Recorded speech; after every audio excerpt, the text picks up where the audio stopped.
2 men are dead now because somebody just simply didn't want to do their job.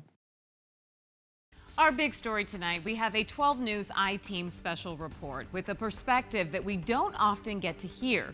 Good evening, everyone, and thanks so much for joining us. I'm Kariba Devine. I'm Mark Curtis. Some of you might remember back in July of 2019 when 17-year-old Elijah Al-Amin was killed at a gas station in Peoria. The killer's father is now speaking out and sharing his son's story, telling the I-Team's Erica Stapleton that he thinks Arizona's prison system is to blame for Elijah's death.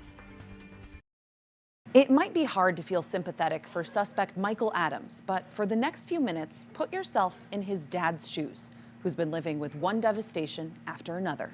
Michael was a very bright, talented child. A father's love for his son He had a dream of becoming a doctor. is clear when you talk to Paul Adams. Another passion Michael had, he loved to write music and play his guitar. But as Michael got older, his life would change tunes. Well, we started noticing subtle changes probably about 18, 19. Over the years, Paul says Michael's had several diagnoses, including autism, depression, and schizophrenia. He said treatment wasn't working, and Michael wound up homeless, trying to hold down jobs. That ends up in shoplifting charges and then ultimately in jail. Then, Michael went to prison in 2018 for theft and assault on a detention officer. So it's a slippery slope. It is a very slippery slope. And things were about to get worse. On July 2nd, 2019, Michael was released from prison in Yuma.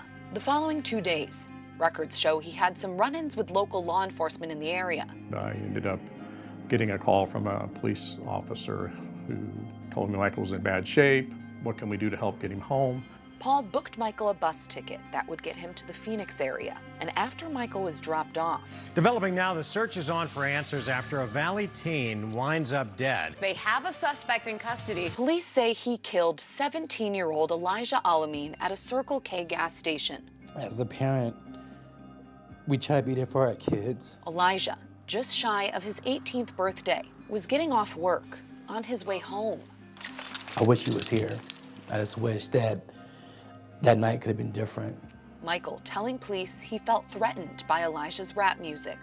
Constantly yelled at, okay, attacked, targeted by people who have this mentality, who listen to this music. His attorney at the time insisting he needed help. This is a person with diagnosed mental issues. Michael charged with first-degree murder. Paul devastated for Elijah's family and his own. I know the hell they're going through. There's one message that I could send to them, it's just, I'm sorry. If it could have been any other way, we would have made it happen. We tried. Paul believes things should have been different. At the time, DOC said Michael Adams wasn't designated as seriously mentally ill when he was released in July 2019. But records given to us by Michael's dad claim Michael's schizophrenia was left untreated for months while he was behind bars. Another document indicates Michael showed signs of psychosis and that he asked for help 3 weeks before his release. Help his father says Michael never got. When does it change? What, do we just keep letting it happen? Michael Adams died in jail back in April 2021 while awaiting trial. The medical examiner ruled it was natural causes, with Michael's history of heart problems and a potential side effect from one of his antipsychotic meds. I wake up every single morning, Erica. My first thought is what my son did, and now my son's dead. The last time Paul saw his son alive was during a court hearing, Michael trying to say, "I love you," to his dad. And I just know in my heart that if Michael could have found the right treatment and the right medication, we wouldn't be having these conversations today.